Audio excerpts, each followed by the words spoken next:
जाक वाली खाली बतियाई बोलेली माँ जाक वाली दिल वाले गइल पियर की फराक वाली दिल वाले गइल पियर की फराक वाली दिल वाले गइल पियर की फराक वाली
नाक वाली पातरी सीतर बिया लंबा नाक वाली दिल वाले गइल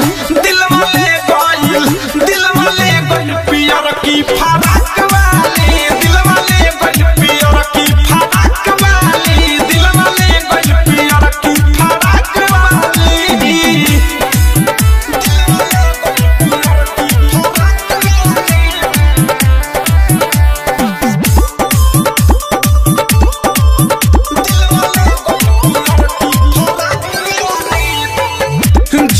जब देखिले छत पौन के घर पर मोहरा ताटे प्रेमी अवधेश पियर कलर पर जब देखिले छत पौन के घर पर मोहरा ताटे अनुराग मुकेश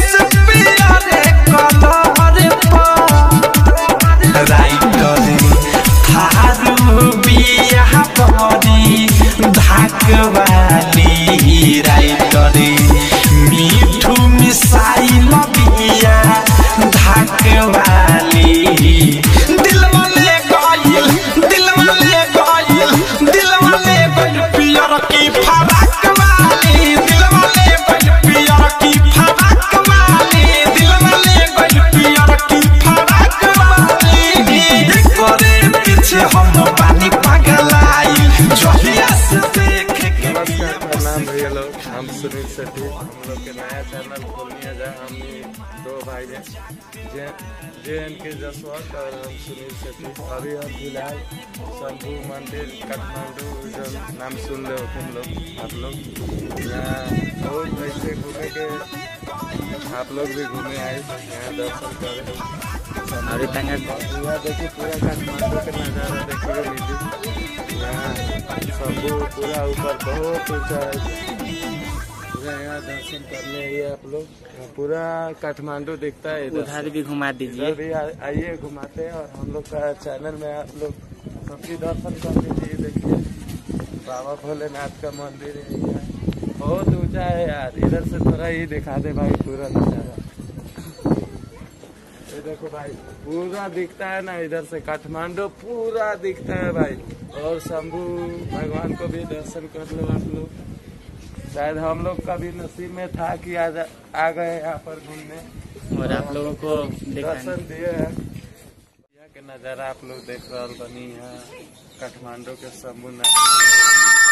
हम लोग दर्शन करने यहाँ पे आ गए भैया लोग, और आप लोग को भी दर्शन करा ही दिए और फुल सपोर्ट हम लोग को दीजिए। आप लोग का छोटा भाई है यार, हम दोनों भाई, ठीक है। बहुत मेहनत करते हैं हम लोग भी, इसे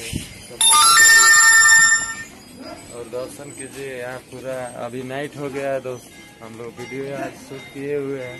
सुबह के आए हैं हम लोग। सुबह के आए थे, मतलब सबसे ऊपर चढ़ते चढ़ते अभी हम लोग का देखिए इधर दिखाते रहे भाई पूरा, और इधर नज़ारा देख लीजिए पूरा नाइट का नजारा। दर्शन कीजिए, यही है शंभुनाथ बाबा। शायद दिल से दुआ आप लोग भी नहीं है, हम तो मांग रहे हैं जय हो बाबा कि हम लोग का एकदम चैनल ऊंचाई छुए। ठीक है, और दर्शन भी कीजिए आप लोग भी। शायद बहुत आदमी दर्शन नहीं किए होंगे, हम भी नहीं किए थे, दर्शन कर लिए यार। बहुत बड़ा है प्लस ऊपर नहीं आ पाया है, आप लोग भी दर्शन कीजिए। ओके, और हमारा चैनल है ना उसको थोड़ा देखिए यार, सब्सक्राइब कर दीजिए, लाइक कीजिए, शेयर कीजिए। अच्छा नहीं लगता है क्या? नहीं भी अच्छा लगता होगा तो यार, ध्यान से शहर से नहीं है, आप लोग के जैसे नहीं है। प्लस अभी देखिए आप लोग काठमांडू में आए हैं, दिन को शायद पूरा नज़ारा देखने को मिलता है, प्लस हम लोग को नाइट हो गया चढ़ते चढ़ते, ये सब दर्द कर रहा है अच्छा अच्छा। और यहाँ पे आइए ना,